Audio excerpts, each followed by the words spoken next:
diskusi teman-teman Banjarmasin. Bang Anies, kalau Bang Anies jadi presiden, pembangunan apa yang mau dilakukan di Banjarmasin? Waktunya 2 menit, silahkan dijawab. Ya, jadi apa yang paling mendasar yang saya lihat di depan sana adalah salah satu yang paling besar itu disebutkan adalah kerusakan ekologis. Jadi menurut saya itu harus menjadi prioritas utama di dalam mengembalikan pembangunan.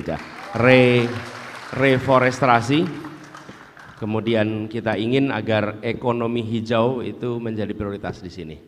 Lalu yang tidak kalah penting adalah pelibatan masyarakat dalam pembangunan. Karena kalau kita bicara pembangunan, jangan sampai pembangunannya dikerjakan di Kalimantan Selatan, di Banjarmasin, tapi yang bekerja dari luar Banjarmasin dan dari luar Kalimantan Selatan. Justru harus sebaliknya. Dan yang tidak kalah penting adalah memastikan bahwa pembangunan infrastruktur ke berbagai wilayah di Kalimantan Selatan terjalin dengan baik. Karena kita tidak menginginkan hanya kota yang terbangun, tapi juga kawasan-kawasan kabupaten. Dan kita membayangkan betapa rumitnya infrastruktur bila tidak terbangun sampai ke pusat bagi seluruh rakyat di Kalimantan. Nah, saya juga ingin sampaikan Banjarbaru dan Banjarmasin ini intensitas lalu lintas itu cukup tinggi. Sebenarnya ini salah satu kawasan yang mungkin perlu kita bangun jaringan rel kereta api antar dua wilayah ini. Ya. Apa pentingnya? Shuttle, sehingga intensitas lalu lintas di sana bisa digunakan, itu salah satu contohnya. Jadi kami melihat prioritas itu. Tapi yang tidak kalah penting, ini soal ketimpangan ini serius. Ketimpangan ini bukan ketimpangan infrastruktur saja, yang paling mendasar justru ketimpangan pada pembangunan manusia. Kalimantan, Sulawesi, kemudian Nusa Tenggara dan seluruh kawasan timur tertinggal 10 tahun dalam pembangunan manusianya. Ini yang harus dikejar, karena pada akhirnya pembangunan bukan soal jalan, pembangunan tentang kualitas manusianya. Masih ada 5 detik, Bang Anies? Cukup. Cukup. Oke, tadi komitmennya dipegang ya teman-teman. Mau ada reforestasi gitu ya, pembangunan rel kereta api dan kereta api, terus pembangunan SDM itu yang jadi paling penting. Pak Anies, kayak mic-nya perlu ditukar. Oh gitu? Iya. Boleh. Oke. Tes. Wah, soalnya Beda, ya? biar lebih jelas nih menjawabnya. Tambahin kalau gitu, treble-nya kurang ini. Ditinggikan treble-nya. Oke, siap. Tinggikan treble-nya, ini terlalu banyak bassnya. Oke. Hal-hal detail aja diperhatikan. Berarti kalau jadi pemimpin mesti memperhatikan detailnya masyarakat, Pak Anies. Udah cukup puas sama jawabannya? Belum Bang. Kita lanjut ke pertanyaan berikutnya. Bang Anies, di Makassar Bang Anies pernah bilang mau membangun stadion Mato Angin International Stadium. Ya. Nah, di Banjarmasin ada klub sepak bola namanya Barito Putra, itu udah 5 musim tidak main di Banjarmasin. Apa responnya? Bang Anies, silakan. Begini, ini stadion sepak bola. Saya berdiri aja boleh ya? Boleh. Biar kelihatan semuanya ya, boleh ya? Berdiri aja ya.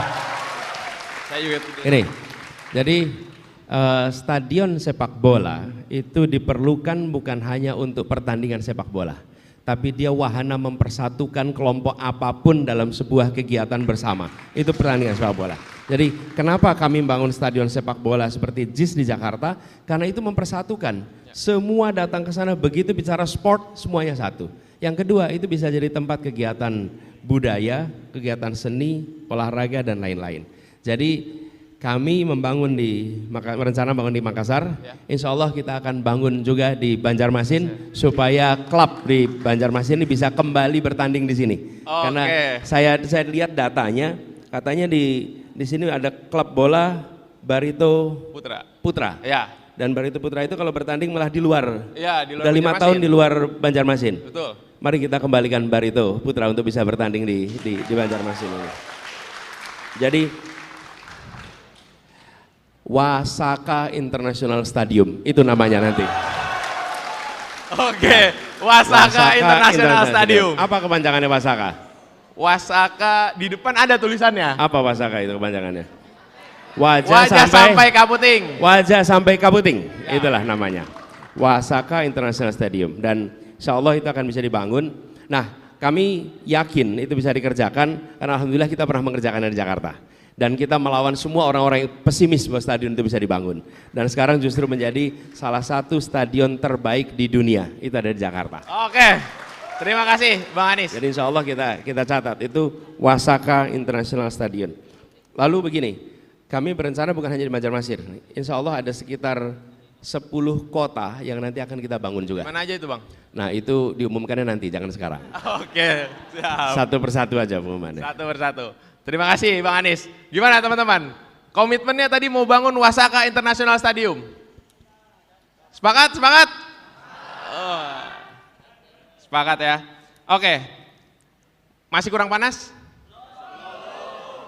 Oke. Kalau masih kurang panas, biasanya kita challenge di segmen kedua. Kita masuk ke segmen kedua. Spill dong Nis.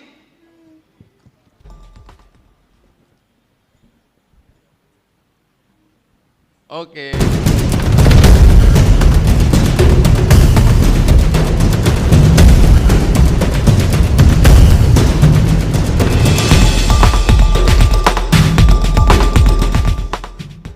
Oke, masuk ke segmen kedua ini, Bang Anies.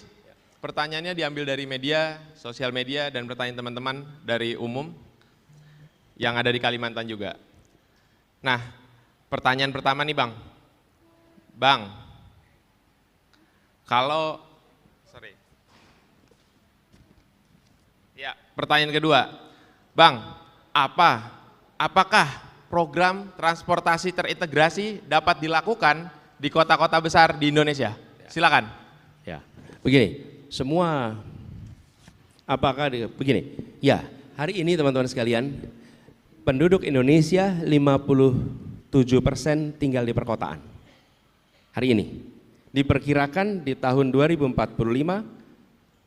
70-75% penduduk Indonesia tinggal di perkotaan. Dan bila semua tinggal di perkotaan, artinya akan ada mobilitas yang sangat tinggi. Selama ini kota-kota tidak membangun transportasi umum. Di seluruh Indonesia yang serius membangun transportasi umum hanya di ibu kota. Kota-kota lainnya sampingan. Apa yang terjadi? Polusi tinggi, kemacetan tinggi, waktu terbuang percuma, uang terbuang percuma, dan subsidi BBM dihabiskan dalam kemacetan. Oke? Itu faktanya. Karena itu harus dikerjakan untuk mengantisipasi Indonesia ke depan. Transportasi umum akan dibangun di kota-kota besar di seluruh Indonesia termasuk di Banjarmasin. Dan transportasi umum ini mengintegrasikan apa? Mengintegrasikan rutenya, kemudian tiketnya, lalu manajemennya. Nah, ketika ini dikerjakan, kami di Jakarta mengerjakan ini. Di Jakarta itu transportasi umum semula berjalan sendiri-sendiri, diintegrasikan. Rutenya nyambung, lalu tiketnya satu. Sekali pakai kartu, tap, maka kemanapun pergi di Jakarta biayanya maksimal Rp10.000. Kemanapun perginya maksimal Rp10.000. Jadi kalau dari Jakarta itu ada paling ujung bawah, Jakarta namanya sebutlah Ciganjur. Ciganjur itu paling selatan. Lalu Jakarta Utara itu Priuk. Itu kalau naik ojek itu bisa ongkosnya sekitar 100.000 lebih. Tapi kalau pakai angkutan umum berpindah maka Rp10.000 dari paling ujung ke paling ujung.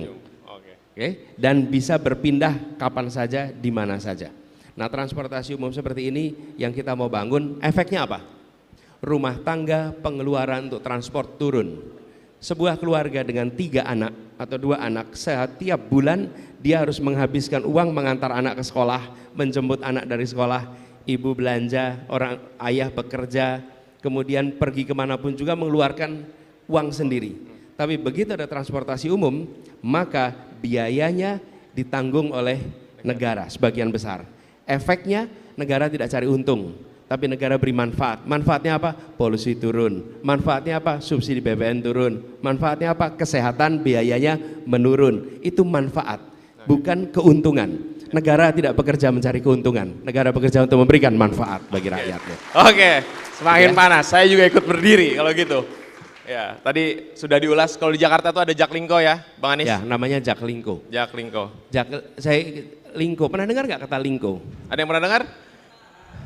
Apa artinya lingko itu? Ya, namanya Transportasi Jakarta. Tapi Lingko itu kami pinjam dari bahasa di Manggarai, Nusa Tenggara Timur. Ada sistem pembagian air irigasi yang bentuknya seperti laba-laba. Namanya Lingko. Anda boleh Google nanti. Itu unik sekali.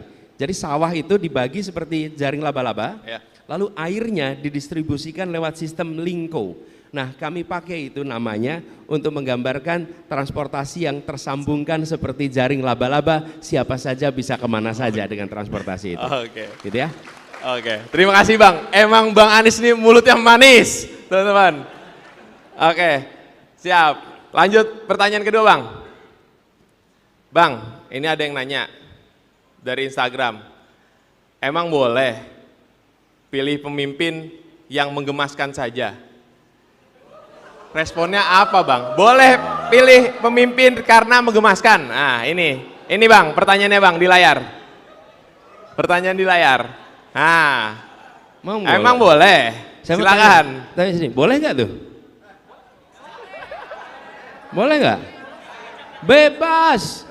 Anda mau pilih karena dia keriting boleh. Anda mau pilih karena warna matanya boleh, karena warna kulitnya boleh, karena apapun juga boleh. Apapun juga. Karena itu ada dua hal. Ini Indonesia ini mengatakan dua hal. Satu, siapapun berhak untuk dipilih. Tidak ada larangan. Siapapun. Di sisi lain, siapapun berhak punya alasan apapun untuk memilih. Jadi di Republik ini itu tidak ada larangan untuk dicalonkan dan tidak ada larangan untuk memilih alasan dalam memilih pasangan atau calon. Nggak ada larangan sama sekali. Jadi tidak ada. Nah, kalau saya boleh menganjurkan, maka saya akan pilih berdasarkan satu, saya nih rekam jejaknya. Dia pernah memimpin tidak? Kalau tidak pernah memimpin, apa yang bisa kita harapkan besok ketika dia dapat tugas? Nih pertanyaan tuh. Yang kedua, dia memimpin dadakan atau memimpin sejak kecil? Ini pertanyaan nih. Loh, saya kan cerita saya gitu kan. Anda boleh aja. Loh, kemudian yang kedua, saya akan tanya, apa rekam karyanya? Apa yang dia sudah kerjakan sejak masa kecil? Apa yang dia lakukan ketika muda? Sejak muda dia memikirkan orang banyak atau sejak muda dia memikirkan dirinya sendiri? Oke? Ini di sini kalau buat aktivis-aktivis, maka Anda sedang membangun rekam jejak bahwa Anda memikirkan orang banyak dari masa muda. Oke? Buat para aktivis tuh. Oke? Yang ketiga, maka rekam gagasannya. Apa pikirannya? Apa gagasannya? Bila calon pemimpin bersenyawa dengan gagasannya, maka ditanya apapun instingnya dia mencerminkan ideologinya, mencerminkan gagasannya. Tapi bila dia tidak bersenyawa dengan gagasannya, maka dia harus membaca teks untuk menjawab pertanyaan dari orang lain. Oke? Ya. Karena Anda tidak bersenyawa, tapi kalau Anda bersenyawa dengan ideologi, Anda bersenyawa dengan pikiran, maka pikiran ideologi itu di dalam badan Anda, mau ditanyain ya itu jawabnya. Kenapa? Itu Anda bersenyawa. Inilah disebut bersenyawa. Jadi tanya, sudah punya gagasan belum sejak muda? Ada enggak tulisannya? Ada enggak pikirannya? Ada enggak ceramahnya? Ada enggak pidatonya? Sejak muda. Kalau tidak ada, berarti dia tidak bawa gagasan. Berarti dia tidak membawa bersenyawa dengan gagasan. Apa yang kita harapkan besok kalau kemarin tidak membawa? Betul enggak? Nah, lalu dari situ baru Anda prediksi ke depan. Prediktor terbaik atas masa depan adalah masa lalunya. Oke? Karena itu kalau bertanya tentang seseorang jangan tanya, Pak besok mau apa? Oh dia bisa kasih jawaban yang Anda tepuk tangan. Tapi tanyakan, Pak dulu sudah berbuat apa? Oh saya akan berpikir tentang Indonesia secara keseluruhan. Memang dulu Anda memikirkan Indonesia, mana buktinya Anda memikirkan Indonesia? Masa lalu tidak bisa dipungkiri. Masa depan bisa dibuatkan jawaban yang enak didengar di kuping. Oke. Gitu jawabnya kira-kira. Terima kasih Bang. Jadi boleh-boleh aja ya. Boleh-boleh Tapi aja. kalau saya akan pilih berdasarkan rekam gagasan, rekam karya, rekam jejak kepemimpinannya. Kira-kira begitu. Oke, terima kasih Bang. Ini usul, kalau boleh speakernya dinaikin biar nggak mantul dari bawah. Ya. Itu speakernya di bawah pasti. Siap. Tolong teman-teman panitia. Oke, lanjut ke pertanyaan ketiga nih Bang. Nah, dari tadi waktu kita ketutupan Bang. Nah, 2 menit ya kata panitia. Siap. Satu jawaban 2 menit Bang. Nih cukup serius nih Bang pertanyaannya. Pak, tekanan hidup saya dari kantor sampai rumah berat banget. Bapak bisa apa? saya sampai buat kena mental nih. Sepil program perihal kesehatan mental. Terima kasih, silakan Pak. Ya. Kesehatan Mental health to keep you sane, Ya. Pak. Ya, begini, makin hari kita makin menemukan persoalan kesehatan mental. Ya. Kesehatan mental. Jadi saya ingin ceritakan apa yang kita akan kerjakan. Tapi sebelumnya saya akan sampaikan yang sudah dikerjakan. Oke? Karena akan itu kan besok. Pertanyaannya udah apa Pak? Gitu. Udah apa? Oke, selama saya bertugas di Jakarta, puskesmas di Jakarta dibuat menjadi menangani kesehatan jiwa dan kesehatan fisik. Bukan hanya puskesmas mengurusi fisik saja. Kenapa? Karena mental ini sering terlupakan. Seakan-akan kalau puskesmas itu hanya untuk kesehatan fisik. Jadi Jakarta sudah mengerjakannya. Ketika kami bertugas di Jakarta, Jakarta juga kesehatan mental. Bahkan ada aplikasi khusus untuk respon cepat tes kesehatan mental. Jadi kalau ada warga yang pengen ngecek, saya ini sebetulnya sedang mengalami stres atau tidak, dia cukup gunakan aplikasi itu, gunakan, maka dia akan tahu apakah saya sedang menghadapi persoalan atau tidak. Dan bila sedang menghadapi persoalan, datang ke puskesmas terdekat, maka puskesmas itu akan membantu untuk kesehatan mentalnya. Jadi yang kita ingin kerjakan, meneruskan Jakarta dengan cara membuat hotline untuk kesehatan mental, siapa saja dari mana saja bisa menghubungi untuk berkonsultasi dan nanti mendapatkan bantuan kesehatan mental. Oke. Dan ada faktanya di Jakarta, di Indonesia ini kira-kira sekitar 1.000 orang melakukan bunuh diri, sesuatu yang tidak nyaman. Per tahun itu kira-kira 1.000. Menurut saya ini harus dihentikan dengan cara ada bantuan. Saya beri contoh nih, teman-teman. Kalau sekarang Anda mengalami tekanan terus menerus, lalu Anda membutuhkan bantuan, tahu tidak kemana Anda minta bantuan? Nggak tahu. Nggak tahu. Nomornya tidak tahu, badannya tidak tahu, kemana aja nggak tahu. Lah, bayangkan sudah mengalami tekanan, tidak ada tempat di mana itu bisa minta bantuan, mau ngomong sama teman kanan kiri malu, mau bicara sama orang tua malu, mau bicara sama guru malu. Terus ke siapa minta tolong? Negara harus hadir memberikan pertolongan pada mereka-mereka yang mengalami tekanan seperti ini. Gitu ya. Oke Pak, terima kasih. Memang, Bang Anies ini kalau ditanya selalu jawab teman-teman. Bingung juga kita ya. Lanjut pertanyaan berikutnya nih Bang. Mau naik haji tapi biaya mahal, cita-cita naikin haji orang tua. Apa solusinya Bang? Biasanya anak muda nih punya cita-cita untuk naikin haji orang tuanya Bang. Tapi ternyata udah mahal, lama. Ya, dan Banjarmasin, Kalsel dulu dikenal sebagai salah satu tempat yang paling banyak memberangkatkan orang berangkat haji dalam sejarahnya. Karena pertambangan di sini, belum batu bara nih. Ya. Ketika intan dan pengolahan intan pada masa lalu. Jadi banyak yang bisa berangkat haji. Mudah-mudahan itu bisa kita teruskan. Nah, saat ini apa? Kami saat ini sedang melakukan pembicaraan soal itu. Satu adalah tentang bagaimana menurunkan biaya haji. Kita sedang melakukan pembicaraan dan kita berharap ini bisa selesai cepat supaya kita bisa menurunkan biaya haji sebagaimana negara-negara lain. Supaya biaya haji kita menjadi setara dengan negara-negara lain. Itu kita akan kerjakan. Tapi yang kedua, meningkatkan kuota haji. Jadi biayanya diturunkan, yang kedua kuotanya ditambah. Alhamdulillah, terima kasih. Pemerintah sekarang sudah meningkatkan kalau tidak salah 10.000 jamaah haji, kita berusaha untuk meningkatkan lebih banyak lagi, mudah-mudahan bisa sampai 20-30 ribu jamaah haji. Jadi itu dua hal yang kita insya Allah akan kerjakan. Oke teman-teman, kalau lagi punya cita-cita silahkan dilanjutkan nih. Ntar kalau Bang Anies jadi kita tagih komitmennya gitu. Oke, lanjut pertanyaan berikutnya. Oke nih, Pak, ada kandidat di sebelah yang bikin program makan siang gratis, yang katanya mengatasi stunting, tapi dananya diambil dari relokasi bansos, pendidikan, kesehatan sebesar 40 T. Respon Bapak gimana? Apa Bapak juga mengadakan program makan siang gratis itu? Nah, gimana tuh Bang? Baru-baru ini juga anak bayi mau dikasih asam sulfat katanya. Boleh Bang dijawab. Silakan. Gini. Menangani stunting itu tidak pada usia sekolah. Menangani stunting itu sebelum ibu hamil. Ingat-ingat nih, sebelum ibu hamil.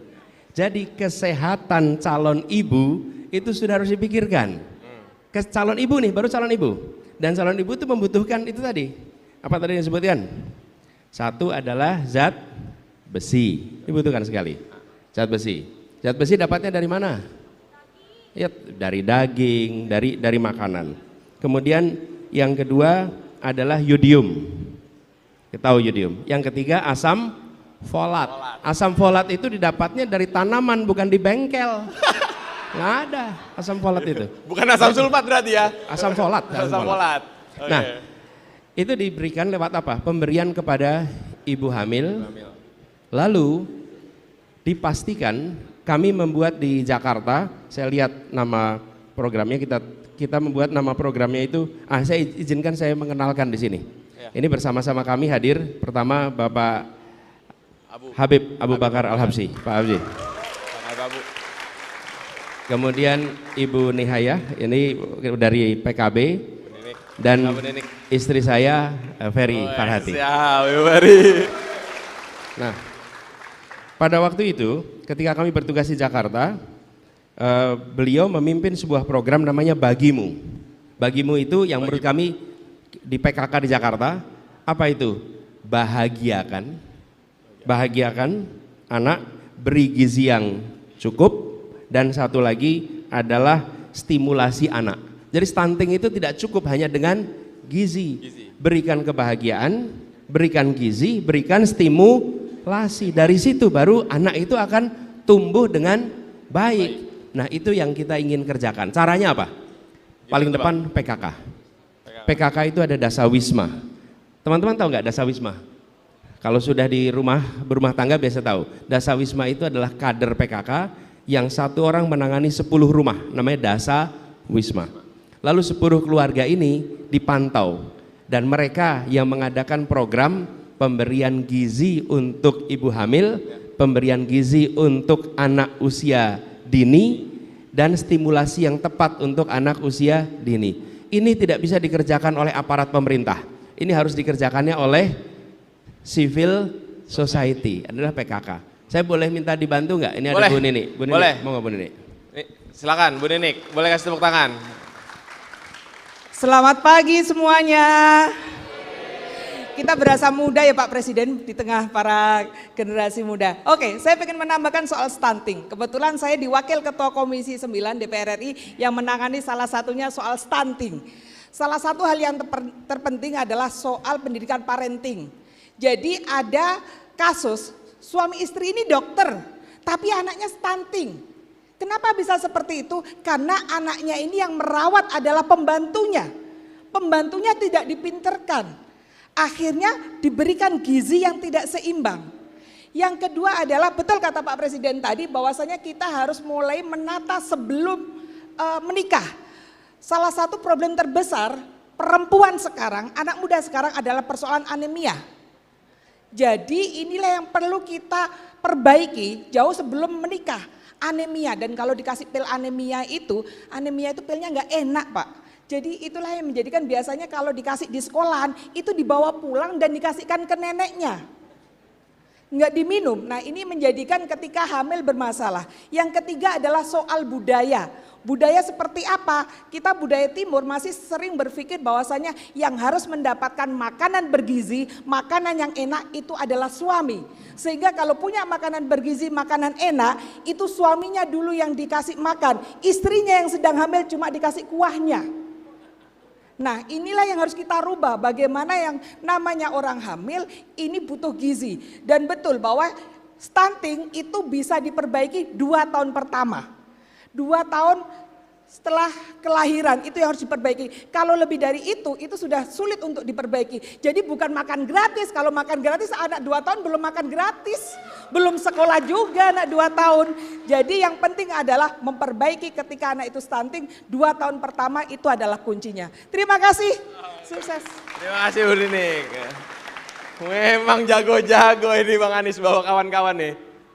Oke, pertanyaan selanjutnya. Anak muda Banjarmasin memang nyentil-nyentil nih pertanyaannya. Bang Anies, Prabowo Menhan, Menteri Pertahanan nih, mengirimkan bantuan kapal rumah sakit TNI AL di jalur Gaza, Pak Anies. Dan juga menyumbangkan dana pribadi, dia kutip pribadi, Pak Anies, sekitar 5 miliar. Nah, tadi kan Pak Menhan yang ngomong, ini jubirnya ngomong nih sekarang, itu jauh lebih konkret dan bukan cuma doa dan ngomong doang. Nah, sebagai pihak yang berorasi waktu itu hari Minggu, ya Bang Anies, silahkan direspon. Ya, memang betul. Kalau memiliki kewenangan, maka bisa pakai kewenangannya. Oke? Kalau tidak memiliki kewenangan, maka milikilah sumber daya yang ada pada dirinya untuk berjuang bagi Palestina, tapi tidak tinggal diam. Oke? Ya.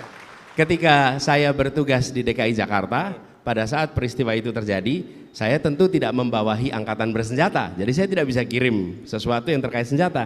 Tapi apa yang terjadi? Semua JPO di Jakarta, jembatan penyeberangan orang, Bundaran HI, Monas, semuanya setiap malam dicahayai bendera Palestina, mewarnai seluruh Jakarta. Oke? Jadi semua orang di Jakarta itu kalau lihat Bundaran HI langsung ingat Palestina. Begitu lihat Monas ingat Palestina. Lewat JPO, jembatan penyeberangan orang, di Jakarta, sepanjang Jakarta warnanya warna bendera Palestina, membuat se-Jakarta menyadari ada penderitaan rakyat di sana. Karena itulah yang kita bisa lakukan di Jakarta. Dan menyumbang uang, memang kami tidak punya banyak uang, tapi saya ingat waktu kampanye Pilkada 2017, pasangan saya waktu itu Pak Sandiaga Uno. Pak Sandiaga Uno adalah seorang biliuner. Lalu dia mengatakan di media bahwa sumbangannya Pak Anies itu lebih besar daripada sumbangan saya. Saya bilang kok bisa? Sumbangan Anies lebih besar. Saya hanya nyumbang untuk biaya pilkada itu ratus juta, sementara beliau mengeluarkannya bermiliar-miliar, saya lupa angkanya. Tapi dia mengatakan sumbangannya Anies itu lebih besar daripada sumbangan saya. Kenapa? Karena kalau dihitung dari persentase, maka persentasenya Anies sangat besar dibandingkan kekayaannya. Oke? Persentasenya. Jadi kalau seseorang menyumbang bukan angka nominalnya, bandingkan dengan kekayaannya. Berapa besar sumbangannya dibandingkan kekayaannya? Oke? Dari situ kita tahu sebenarnya ini sumbangannya kecil atau besar. Nah, Sandi mengatakan saya menyumbang puluhan miliar, tapi kekayaannya dia triliun. Jadi puluhan miliar itu menjadi kecil dibandingkan saya yang menyumbang ratusan juta, tapi kekayaannya hanya belasan. Maka itu menjadi persentase yang besar. Itu jawabannya kira-kira. Oke, terima kasih. Ya tadi ya karena otoritas ya kirim, terus ya kalau punya uang ya dikirim begitu. Oke, Pak Anies. Udah cukup panas teman-teman? Oke, ini segmen yang ditunggu-tunggu pasti sama teman-teman. Kita masuk ke segmen 3. Tanyain Anies.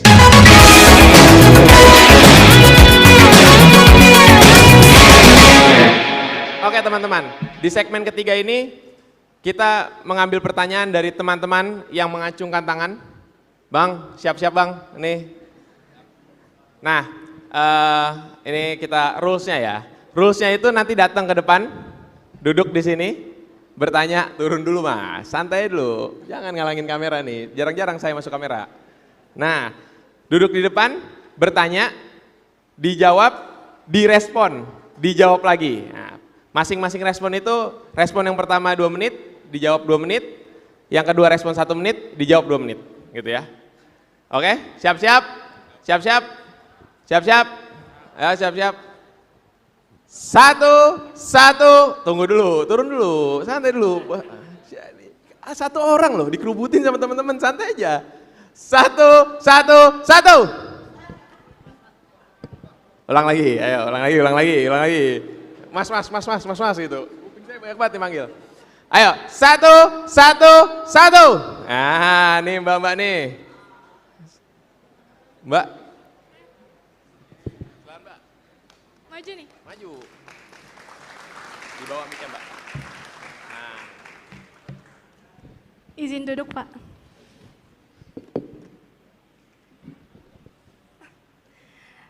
Perkenalkan semuanya, nama saya Rahma. Rahma, ya. Mohon maaf nyempil dikit, sebenarnya saya bukan mahasiswa tapi masih kelas 11 SMA. Ya. Top. Rahma nggak sekolah? Izin, Pak. Izin ya sekolah? Benar. Diizinkan ya? Diizinkan. Alhamdulillah. Boleh tepuk tangan sekali lagi buat Rahma. Wah, hebat kamu. Ya, izin bertanya Pak. Tapi saya mau nanya ke kakak-kakak yang lain dulu nih. Pendidikan, bukankah pendidikan itu harusnya tempat yang aman bagi semua orang yang ingin berkembang dan bertumbuh? Benar bukan? Betul. Tapi pada nyatanya itu belum terwujud Pak. Karena kasus perundungan sampai saat ini masih aja menghantui siswa-siswa yang di sekolah. Bahkan mahasiswa pun mungkin masih ada, ya kan? Dan khususnya bagi mereka yang cenderung berbeda dan terlihat lemah sama teman-teman yang lain. Dan jumlahnya nggak main-main Pak. 1 dari 3 siswa di Indonesia, di seluruh Indonesia itu pernah jadi korban bully. Dan bukankah keberhasilan bangsa juga dilihat dari keberhasilan pendidikannya? Gitu. Dan kenapa ini saya anggap penting? Karena seperti yang kita tahu tingkat literasi di Indonesia ini rendah ya Pak. Dan tingkat pendidikannya kalau kita bandingkan dengan negara lain itu masih rendah. Tapi jangan sampailah pendidikan karakternya juga lemah gitu Pak. Karena kan kalau banyak yang kasus perundungan artinya karakter-karakter siswa yang ada itu juga lemah Pak. Dan seperti yang kita tahu juga, pemerintah udah ada aksi, itu udah kelihatan banget dan ada peraturan-peraturan juga, tapi gitu-gitu aja Pak. Saya tidak melihat yang, karena teman-teman saya banyak ya kan Pak. Nah, gimana nih pandangan Siap, Bapak? oke, sip. Makasih Rahma. Jadi persoalan kekerasan di sekolah itu tidak dianggap sebagai masalah pendidikan selama ini. Jadi kalau teman-teman tanya ke Dinas Pendidikan, ada tidak unit yang mengurusi kekerasan? Enggak ada. Enggak ada sama sekali. Kenapa? Karena tidak dianggap masalah pendidikan. Tapi kalau kurikulum, masalah pendidikan. Kemudian ekstrakurikuler, masalah pendidikan. Karena itu nomor 1, menjadikan itu sebagai masalah pendidikan. Yang terjadi selama ini, dibiarkan, 1, didamaikan lalu nggak berbuat apa-apa. Itu intinya adalah dibiarkan. Yang kedua, dilaporkan polisi dan dianggap ini sebagai peristiwa kriminal. Betul tidak? Tapi tidak dianggap sebagai masalah pendidikan. Jadi yang kami akan kerjakan 1, dijadikan sebagai masalah pendidikan. Karena masalah pendidikan, maka dibuat unit khusus untuk pencegahan kekerasan, pencegahan perundungan di semua unit-unit pendidikan, termasuk dinas pendidikan.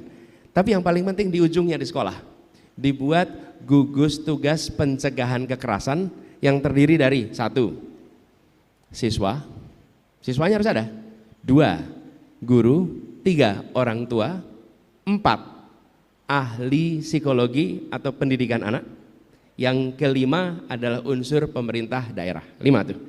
5 nama itu dibentuk gugus tugas, lalu dibuatkan poster menuliskan gugus tugas pencegahan kekerasan sekolah, dituliskan nama orang-orang yang bertanggung jawab, lalu dibuatkan nomor telepon pelaporan bila ada kejadian. Oke? Sehingga ketika Anda mengalami kekerasan di sekolah, ini sekarang nih, misalnya Rahma jadi korban kekerasan. Terus Rahma ketika itu mau lapor sama siapa? Apa yang dikerjakan? Dan kalau lapor sama guru, gurunya pun tidak punya SOP, apa yang harus dikerjakan? Gugus tugas ini membentuk SOP-nya, membentuk cara menanganinya, yang ditangani dua-duanya. Bukan hanya korban yang terkena perundungan, tapi pelakunya juga harus mendapatkan penanganan, pendampingan, karena dua-duanya itu bermasalah. Yang satu bermasalah karena melakukan, yang satu karena menjadi korban dia punya goncangan. Nah, dengan adanya gugus tugas di setiap sekolah, maka insya Allah kami yakin kita akan bisa menekan jumlahnya. Kedua, mencegah pengulangannya. Yang ketiga, melakukan remedinya. Lalu di tingkat kota, tingkat kabupaten dilakukan review terus-menerus.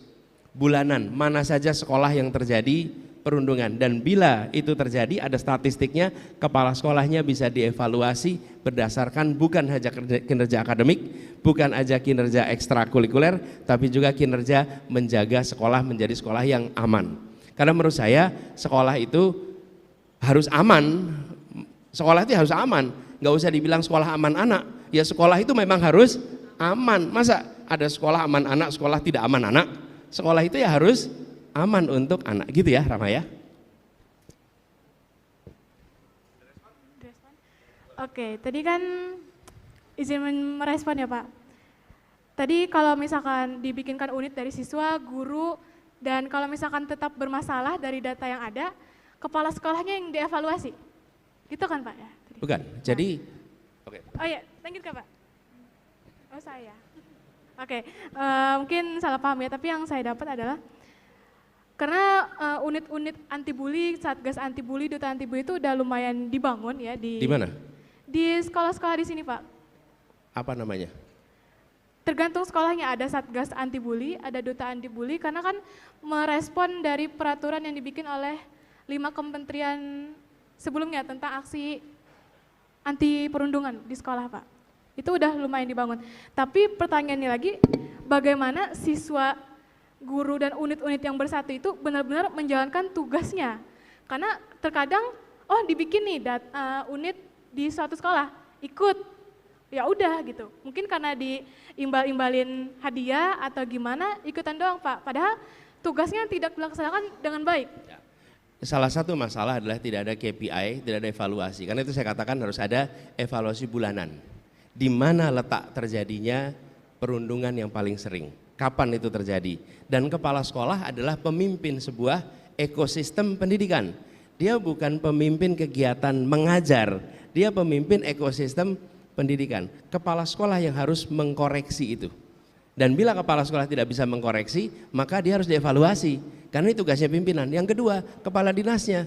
Kepala dinas tidak boleh membiarkan kotanya menjadi kota yang penuh dengan perundungan. Kalau tidak, ya cari orang lain yang untuk memimpin di tempat itu supaya tidak ada perundungan. Karena ini adalah masalah pendidikan. Nah, seringkali kita menganggap ini bukan masalah pendidikan. Jangan dievaluasi karena perundungan. Dievaluasi kalau kinerja pengajarannya buruk. Menurut saya tidak. Justru itu harus menjadi prioritas. Jangan sampai begini. Orang tua melepas anak ke sekolah dan tidak yakin anaknya pulang dalam keadaan sehat. Kita harus membuat orang tua itu melepas ke sekolah dan yakin bisa pulang dalam keadaan sehat. Begitu Rahma ya. Oke. Rahma, terima kasih. Sampaikan salam buat orang tuanya. Siap Pak. Hebat, Anda sudah menjadi anak SMA yang peduli dengan persoalan-persoalan masyarakat ya. Terima kasih ya Rahma ya. Terima kasih. Wah, baru awal nih Pak, ditanya sama anak SMA Pak. Dia nanti 30 tahun lagi, bila maju pilkada, dia akan bisa menunjukkan rekam jejak peduli pada soal anak-anak muda. Dari masa muda. Boleh tepuk tangan. Nah, iya. Siap. Dia punya rekam jejak. Dia bukan sekedar anak muda yang memikirkan dirinya. Kan pertanyaan bukan tentang dirinya, pertanyaan tentang orang banyak. Itu yang tadi saya katakan. Bangun rekam jejak Anda sejak muda dan Rahma sudah melakukannya. Siap, terima kasih. Oke, pertanyaan cukup menarik tadi Rama. Kita lanjut, Bang, ke teman-teman yang lain. Tadi sebelah sana, mungkin sebelah sini. Ya, kita atur aja lah, biar cepat. 1, 1, 1. Ulang lagi, ayo. 1, 1, 1.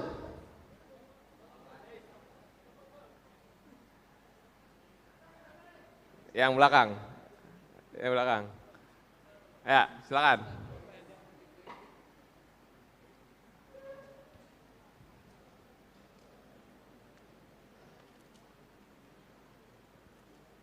Silakan, Bro. Bisa, Pak. Yuk.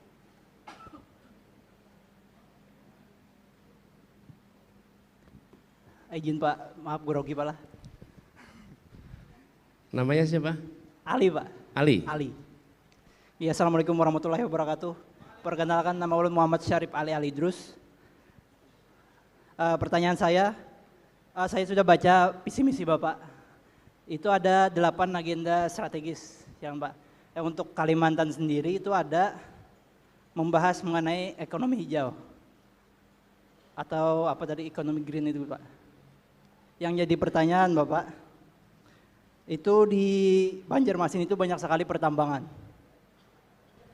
Jadi bagaimana Bapak menyelaraskan pertambangan-pertambangan yang merusak lingkungan itu dengan ekonomi hijau tadi?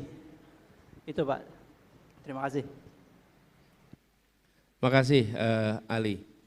Jadi teman-teman sekalian, ilmu pengetahuan itu berkembang sangat pesat. Dan perubahan ilmu pengetahuan ini harus kita manfaatkan. Banyak di antara kita yang melakukan updating ilmu pengetahuan, updating teknologi sebatas HP. Keluar HP jenis baru, ganti HP yang lebih baru. Tetapi di dalam alat produksi ekonomi kita nggak melakukan update, kita nggak upgrade. Kenapa? Karena kalau untuk ekonomi ongkos upgrading itu tidak murah, tidak murah. Jadi banyak yang merasa selama tidak diharuskan oleh pemerintah maka tidak melakukan upgrading atas teknologi yang digunakan, termasuk juga pertambangan. Jadi teman-teman sekalian, di dunia pertambangan sedunia hari ini juga sudah ada gerakan untuk membuat pertambangan itu lebih ramah lingkungan. Pendekatannya banyak yang baru. Nah sayangnya di kita banyak yang belum mau melakukan upgrading, penyesuaian. Efeknya apa? Ya efeknya yang dirasakan seperti masyarakat hari ini. Kenapa? Karena belum melakukan upgrading atas teknologi. Kemudian yang kedua, upgrading atas metode. Metodenya sekarang banyak mengalami perubahan. Bagaimana penggalian dilakukan, tanah disimpan, kemudian setelah selesai penggalian nanti tanah dikembalikan, kemudian reforestasi dilakukan. Yang sering terjadi gali tinggal, betul nggak? Dan yang terjadi kemudian bekas-bekas itu menjadi tanah yang menganga tanpa ada hijau-hijauan di sana, betul tidak? Nah itu sudah kuno. Itulah sebabnya kenapa kami mendorong itu bukan sekedar diberikan kepada perusahaan keputusannya, tapi itu menjadi kebijakan negara mengharuskan metode yang terbaru yang ramah lingkungan dan alat-alat yang juga terbaru yang ramah lingkungan sehingga kegiatannya bisa ramah lingkungan. Gitu Ali jawabannya ya. Oke. Kalau udah puas nggak apa-apa, nggak harus tanya lagi, bebas.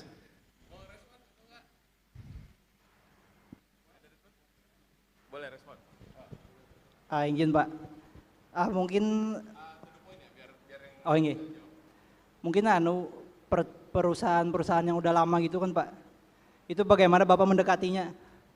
Yang sudah ada bertahun-tahun sebelumnya. Jadi bagaimana Bapak masuk ke dalam perusahaan tersebut Ya. untuk bisa memperbarui tadi, mengupgrade Ya. tadi. Sebenarnya begini teman-teman, pengalaman kami bertugas di Jakarta, swasta itu pada prinsipnya ikut pemerintah. Asal pemerintahnya mau memberikan ketegasan. Tapi kalau pemerintahnya tidak tegas, maka pemerintah ikut swasta. Karena itulah pemerintah harus tegas dalam soal lingkungan hidup. Saya beri ilustrasi nih ketegasan soal lingkungan hidup. Di Jakarta, di kawasan utara ada namanya kawasan Berikat Nusantara di KBN. Di situ ada penurunan batu bara yang menimbulkan asap, debu yang merusak lingkungan dan mengganggu kesehatan. Lalu kami memberikan instruksi peringatan sekali, 2 kali, lalu kami sampaikan bila sampai peringatan 3 kali tidak diikuti, maka kami akan cabut izinnya. Dan mereka menganggap nggak mungkin negara mencabut izin karena kan ini sesuatu yang sangat strategis. Dan apa yang kami kerjakan? Kami cabut izinnya dan mereka selesai, tidak bisa beroperasi lagi. Pesannya apa? Pesannya apa? Jangan sepelekan keselamatan warga. Keselamatan warga itu prinsip nomor 1. Bila Anda mengganggu kesehatan anak-anak, mengganggu kesehatan warga, maka negara tidak akan kompromi. Nah, komunikasikan itu dengan baik, lalu kebijakan itu harus dikasih waktu, Ali. Tidak bisa begini, kami putuskan hari ini, Anda harus melakukan besok. Oh nggak mungkin. Kalau itu namanya hukuman, bukan ajakan untuk transisi. Mereka juga memerlukan waktu untuk melakukan transisi. Bicarakan baik-baik waktu transisinya sehingga terjadi recovery. Lalu yang sudah rusak, kerja bersama pemerintah dan swasta untuk melakukan recovery atas lahan rusak dan dilakukan reboisasi di tempat-tempat itu sehingga terbangun hutan kembali. Mimpi kami adalah jumlah lahan hutan di Kalimantan lebih banyak dibandingkan yang pernah ada dulu di tempat ini beberapa tahun yang lalu. Gitu ya, Ali. Ali, salam keluarga. Oke, terima kasih Mas Alif. Tadi ngomongin soal ekonomi hijau, nah sekarang nih ayo mulai lagi kita bertanya. Bang Anies masih siap? Masih sanggup? Turun dulu teman-teman. Tadi sebelah sini, terus sana. Sinilah, 2 ini ya. Biar aku lihatnya begini. Ayo. 1, 2, turun dulu tangannya. 1, 1, 1. Biru nih.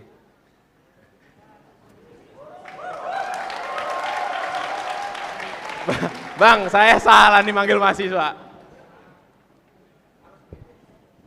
Cek tes. Izin Pak Anies, sebelumnya forum ini nggak panas Mas Anies, nggak panas. Jadi supaya ada gelora panasnya, mungkin hari ini saya mau menyemangati mahasiswa dan para pemuda-pemudi dulu dengan jargon mahasiswa. Siap kawan-kawan? Abadi nafas perjuangan, hidup mahasiswa! Hidup mahasiswa! Hidup rakyat Indonesia! Hidup rakyat Indonesia! Rakyat Kalimantan Selatan! Hidup rakyat Kalimantan Selatan! Tepuk tangan untuk kita semua. Izin Pak Anies, saya menggebu-gebu kalau ketemu sama Mas Anies hari ini. Seperti ini, perkenalkan dulu, nama saya Ahmad Sunir Rida, biasa dipanggil Sunir. Saya dari mahasiswa Sunir Pak, pakai N. Sunir. Sungir. Ya Sunir, kalau dalam bahasa Arab tuh Sunni Pak, As-Sunni, Sunir itu, seperti itu ya Pak, moga nggak salah ya kan. Nah, saya dari mahasiswa UIN Antasari, Banjarmasin hari ini Pak.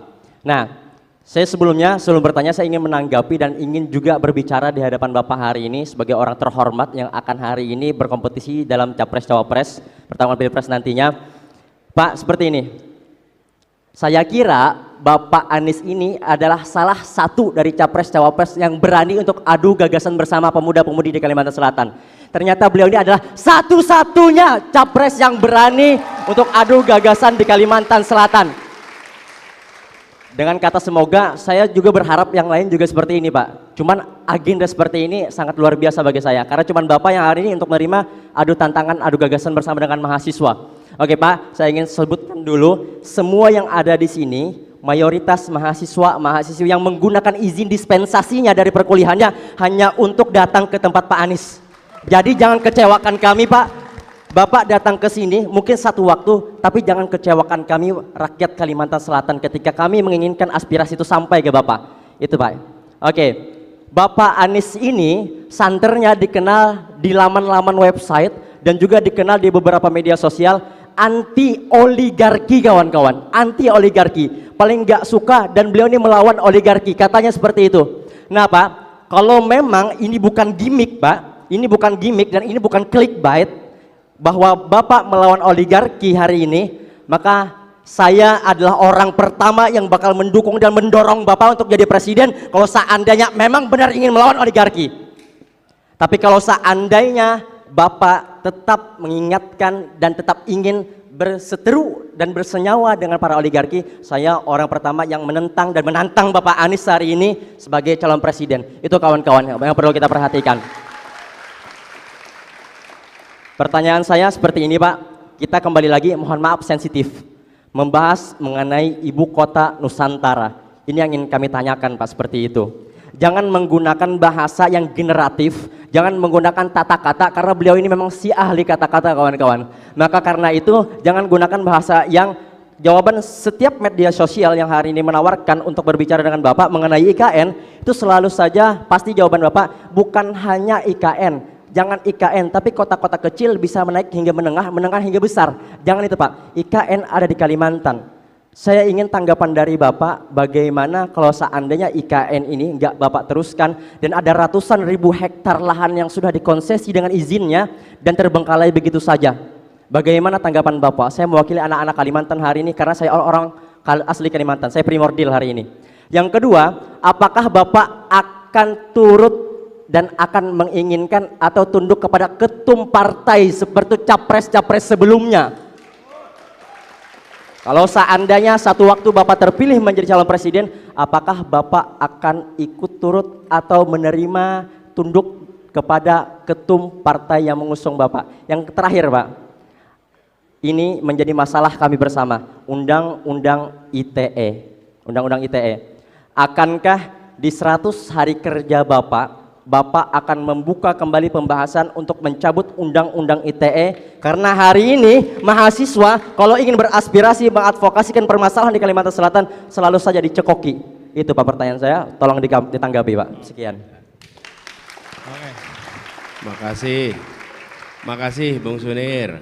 Jadi saya menyambut baik dan bahkan saya bilang kita itu ingin agar semua yang hendak dicalonkan itu ditanya apa saja. Kenapa? Ya karena nanti ketika berada di kepemimpinan akan berhadapan dengan urusan apa saja. Jadi jangan kemudian menghindari. Ada yang bisa kita jawab, ada yang kita bisa tidak jawab.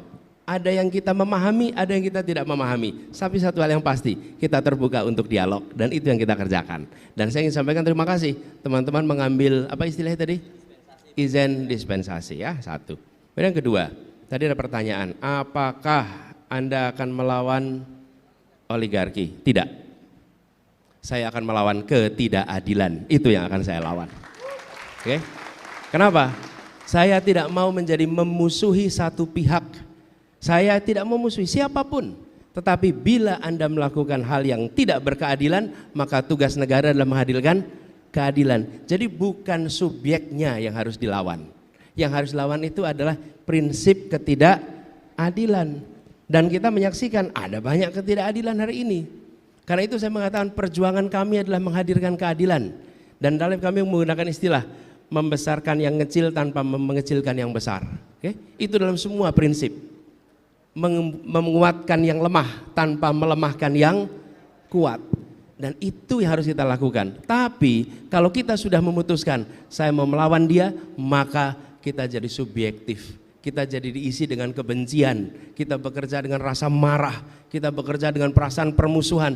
Republik ini sudah terlalu banyak permusuhan, republik ini selalu banyak dipompa dengan emosi-emosi yang membelah. Karena itu saya katakan kita ingin menghadirkan keadilan, gitu ya. Lalu yang ketiga, IKN.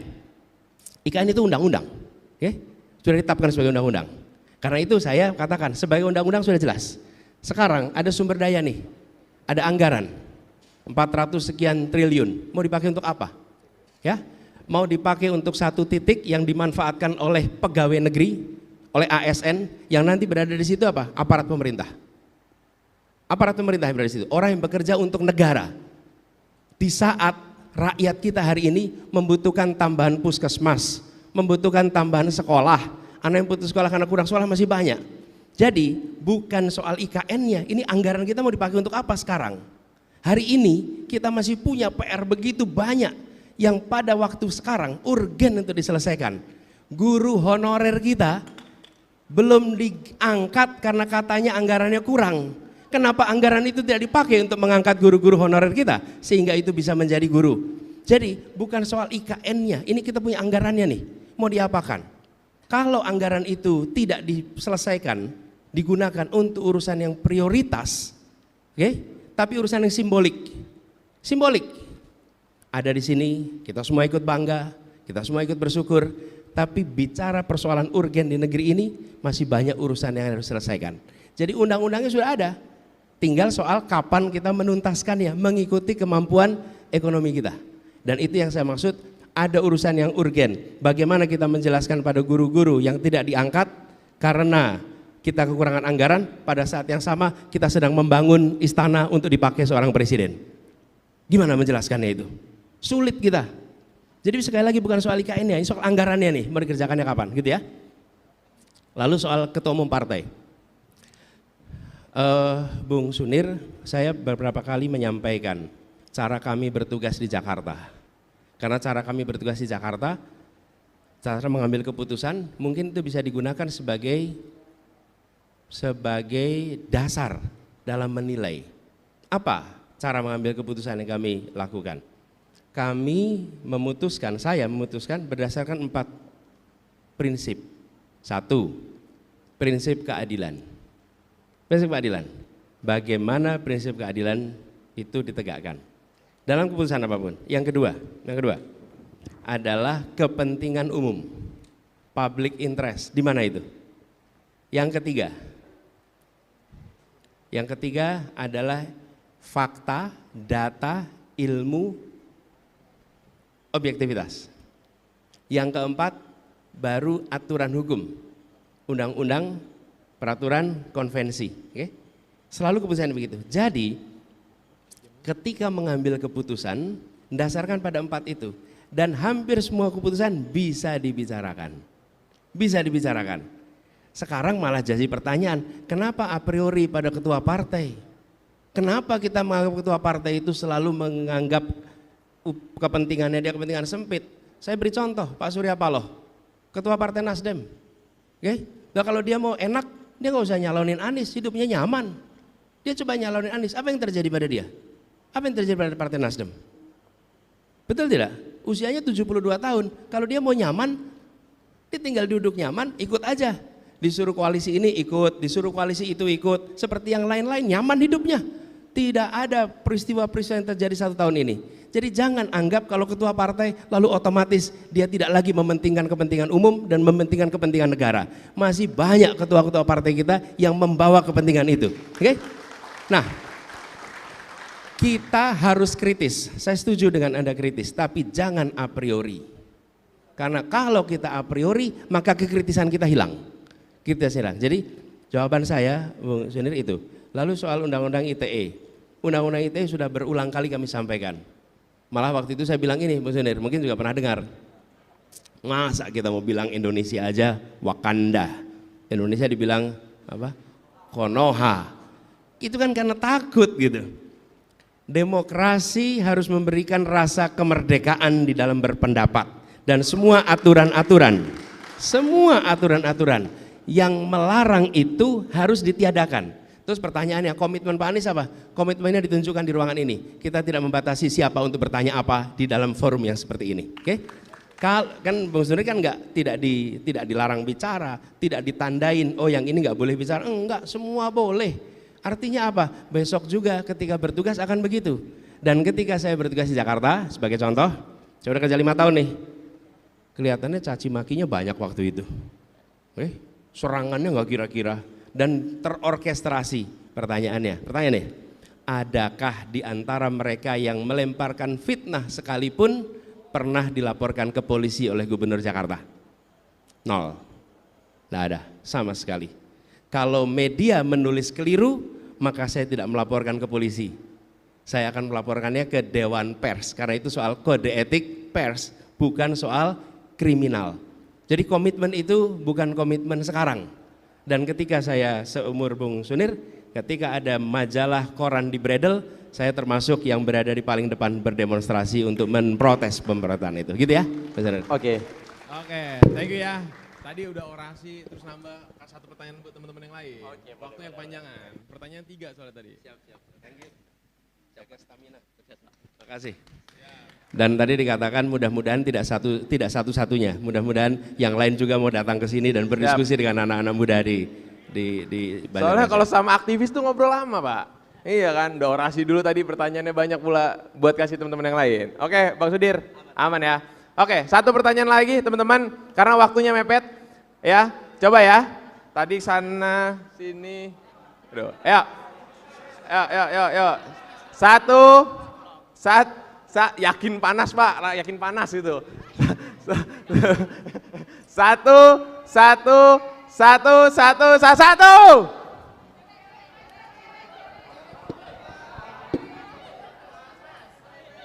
Ulang lagi.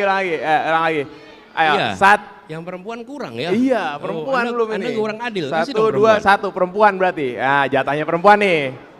Gender balance. Ayo, 1. Perempuan ya. Ayo, Mbak. Ya, silakan, Mbak.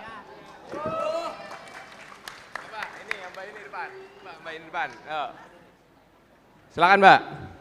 Mbak, singkat ya, Mbak, biar waktunya efisien dan efektif. Ayo, Mbak, silakan. Oh, bawa buku nih, Pak, budaya ilmu, Pak. Tambah berat kali nih diskusi ini nih.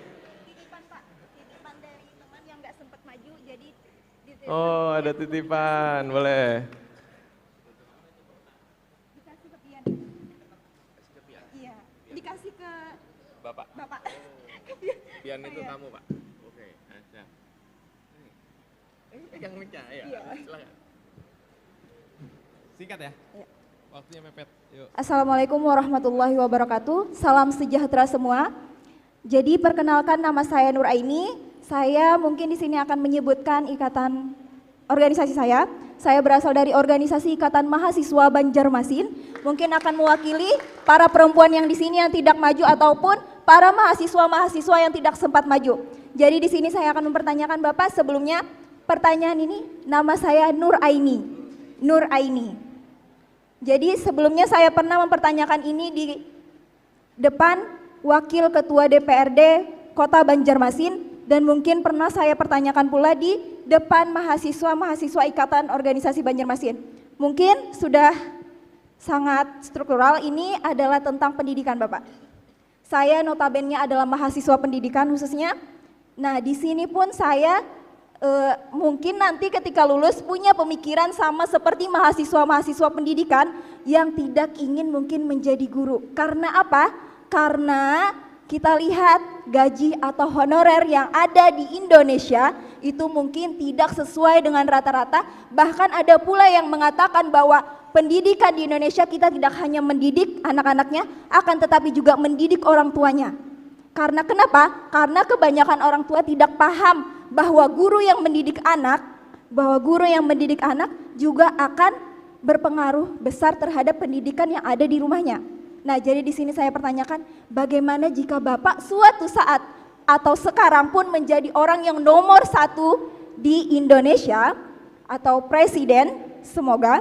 Jadi saya akan bertanya bagaimana Bapak menghadapi tentang gaji honorer yang sudah bertahun-tahun lamanya pendidikan di Indonesia mungkin akan mengalami keterlambatan dibanding negara lain. Kita tidak membedakan negara kita dengan negara lain karena negara kita berdiri dengan kemerdekaan sendiri. Mungkin itu Pak. Dan kemudian ulun persingkat saja mungkin karena waktunya sedikit.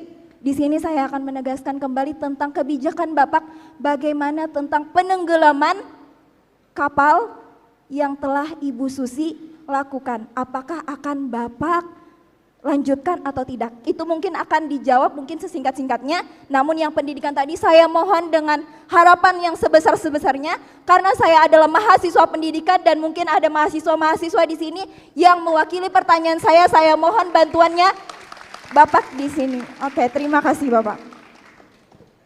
Ya, jawaban singkatnya ya, akan dilakukan proses untuk mereka bisa diangkat, oke? Sehingga mereka bisa memiliki gaji yang jelas. Dan saya melihat memang guru kesejahteraannya masih sangat terbatas, oke? Dan ini adalah tanggung jawab kita. Kami melihat begini, kita bilang Indonesia ingin pendidikan maju, bagaimana kita berharap itu maju kalau kita tidak mau memberikan penghargaan yang layak. Dan penghargaan layak itu apa sih? Supaya guru itu tenang di rumah. Dia tidak perlu mencari sampingan-sampingan. Kenapa? Karena sebagai guru dia bisa konsentrasi mendidik, kebutuhannya terpenuhi. Itu yang tadi saya sampaikan pada Bung Sunir. Bagaimana kita menjelaskan kita punya guru-guru ini tidak diangkat, kenapa? Anggarannya nggak cukup. Nah, anggarannya nggak cukup, terus kita pakai untuk melakukan sesuatu yang tidak berdampak pada semua orang. Yang merasakan seluruh fasilitas yang dibangun itu pegawai pemerintah, pejabat pemerintah yang merasakan manfaat. Kotanya nyaman siapa? Pegawai pemerintah. Gedungnya nyaman siapa? Pegawai pemerintah. Tempatnya enak ditinggali, pegawai pemerintah. Mau itu pegawai dengan kontrak, mau itu ASN, mau itu TNI, polisi, semua adalah pegawai negara. Aparat negara. Sementara guru-guru kita nggak punya uang katanya untuk kita mengangkat. Jangan dong salah prioritas. Dan itu yang ingin kita koreksi. Karena itulah mengapa kita menyebut sebagai gerakan perubahan. Karena kita ingin mengubah agar alokasi anggaran mencerminkan prioritas pembangunan yang ada di Indonesia. Oke? Nah, saya terusin dikit nih. Iya, teruskan Pak. Jadi, ketika kita bicara tentang pengangkatan ada proses. Tidak mungkin bisa diangkat semua dalam waktu 1 tahun, nggak mungkin. Yang kedua, mereka yang berada di swasta harus mendapatkan bantuan juga dari pemerintah. Dan mereka yang diangkat, misalnya guru swasta menjadi guru P3K, maka dia tidak harus bekerja ke pemerintah. Dia bisa tetap bekerja di swasta, supaya swasta juga maju. Karena salah satu ketidakadilan yang sekarang kita lihat, ketidakadilan kebijakan antara negeri dan swasta. Seakan-akan swasta itu tidak mendidik anak-anak Indonesia. Lalu yang kedua, ketidakadilan antara pendidikan umum dan pendidikan negeri, gitu ya. Lalu soal penenggelaman kapal. Semua kapal yang melanggar akan diberikan sanksi, dan bila sanksinya itu ditenggelamkan, maka itu ditenggelamkan, gitu ya. Terima kasih Bapak. Jadi mungkin apa yang Bapak katakan hari ini saya akan ingat sepenuhnya, karena mungkin suatu saat saya akan menjadi guru, mungkin bukan hanya untuk guru-guru yang lain yang akan menjadi mahasiswa pendidikan, tapi mungkin akan menjadi guru dari anak-anak saya kelak. Semoga bisa menjadi sebuah faktor untuk mensejahterakan guru yang ada di Indonesia. Terima kasih Bapak. Dan Bu, makasih. Nuraini, terima kasih. Terima kasih telah berkenan menjadi guru. Iya, terima Karena kasih. hari ini kita membutuhkan lebih banyak lagi pribadi-pribadi terdidik yang mau milih menjadi guru. Itu rute perjuangan. Boleh duduk, Nuraini. Makasih. Oke, terima kasih teman-teman. Bang, ini dari tadi udah didesak terus, waktunya juga udah mau habis. Kan tadi udah panas ngedesak, boleh lah Bang, kasih refleksi buat kita semua. 5 menit Bang, untuk refleksi kita semua nih, sebelum dilanjutkan agendanya. Silakan. Makasih. Teman-teman semua, pertama saya salut bahwa kursi yang disediakan tak cukup untuk menampung anak-anak muda dari Sulawesi Selatan, Kalimantan Selatan yang datang ke sini.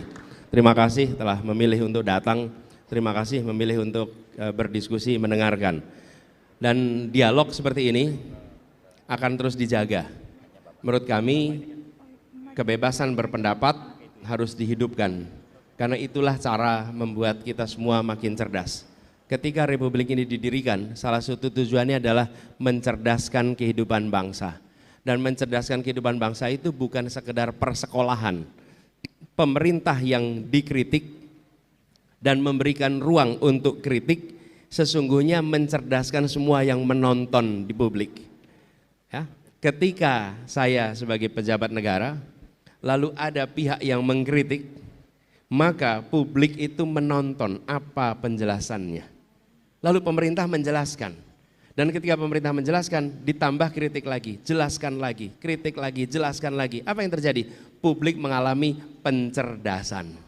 Dia kemudian bisa dengar, oh argumennya begini, dan publik bisa menilai mana yang argumennya masuk akal, mana yang argumennya tidak masuk akal. Karena terjadi dialog, tapi bila ruang dialog itu ditutup, publik tidak tercerdaskan, dan kami yang di pemerintahan tidak didorong untuk menjelaskan secara lebih lengkap karena tidak terjadi dialog.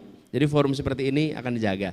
Yang berikutnya teman-teman, saya saat ini dengan Gus Muhaimin bertugas sebagai calon dan calon wakil presiden dalam sebuah proses pilpres. Saya tidak meminta teman-teman untuk menyukai saya. Saya juga tidak minta teman-teman untuk memilih saya. Saya hanya minta kepada teman-teman untuk 2 hal. 1, jangan menilai kami dengan menggunakan hoax, tapi gunakan fakta dalam menilai kami. Cukup itu 1. Oke. Yang kedua, saya menganjurkan, tidak minta, menganjurkan. Jadilah pemilih yang rasional. Rasional. Apa itu rasional? Rasional itu berasal dari kata rasio.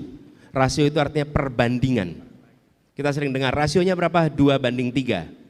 Rasio itu perbandingan. Orang yang disebut rasional apabila dia memilih dengan membandingkan. Bila memilih tanpa membandingkan, maka dia disebut irasional. Oke? Irasional. Tapi kalau rasional bandingkan. Nah, bandingkannya apa? Bebas. Tapi kalau saya boleh menganjurkan, saya akan menganjurkan pada teman-teman saya katakan tadi. Bandingkan rekam jejaknya, kepemimpinannya, rekam karyanya, rekam gagasannya, rekam prestasinya, dibandingkan saja. Sesudah itu Anda bisa memprediksi besok ke depan seperti apa. Karena perilaku di masa depan ditentukan oleh perilaku di masa lalu. Jadi saya menganjurkan pada teman-teman itu. Yang kalau boleh terakhir teman-teman, di Kalimantan Selatan ini potensinya besar sekali. Kita berharap ini yang kami satu-satunya dikerjakan. Dalam visi misi kami, kalau boleh saya sampaikan, satu-satunya visi misi yang buat 2 area. Visi misi yang lain itu per sektor. Sektor ekonomi apa, pendidikan apa. Kami membuatnya sektor dan wilayah. Bukan hanya sektor, tapi wilayah. Untuk Sumatera apa yang dibutuhkan, untuk Jawa apa yang dibutuhkan, untuk Nusa Tenggara apa yang dibutuhkan, untuk Sulawesi apa yang dibutuhkan, untuk Papua apa yang dibutuhkan, dan untuk Kalimantan apa yang dibutuhkan. Sehingga kita tidak menganggap Indonesia itu Jawa semua, dan tidak menganggap Indonesia itu sama semua, dan tidak menganggap desa di seluruh Indonesia itu sama dengan desa di Jawa saja. Tidak, desa itu beda-beda. Kalimantan ini punya keunikan tersendiri. Saya bekerja di Kalimantan sejak tahun 94, pelatihan-pelatihan anak-anak muda di pedalaman Kalimantan. Dan ketika kami mengerjakannya di Tenggarong tahun 94-95, pada saat itu banyak peserta itu datang dengan perjalanan pakai kapal 4 hari 5 hari. Dan pada saat itu saya menyaksikan variasi yang luar biasa. Karena itu saya sampaikan berkali-kali, jangan anggap Indonesia semuanya sama, karena itu kebijakannya bervariasi, dan kami berharap nanti yang dikerjakan di Kalimantan Selatan sesuai dengan kebutuhan di Kalimantan Selatan. Terima kasih buat semua yang hadir, terima kasih buat semua yang tukar pikiran. Semoga diskusi ini memberikan hikmah bagi semuanya, dan jangan pernah khawatir dengan dialog, karena teman sesungguhnya nih, lawan debat adalah teman berpikir. Terima kasih. Oke, terima kasih Bang Anies sudah mampir ke Banjarmasin dan sudah mau didesak dengan anak muda Banjarmasin. Beri tepuk tangan sekali lagi teman-teman. Oke, kalau kayak gitu.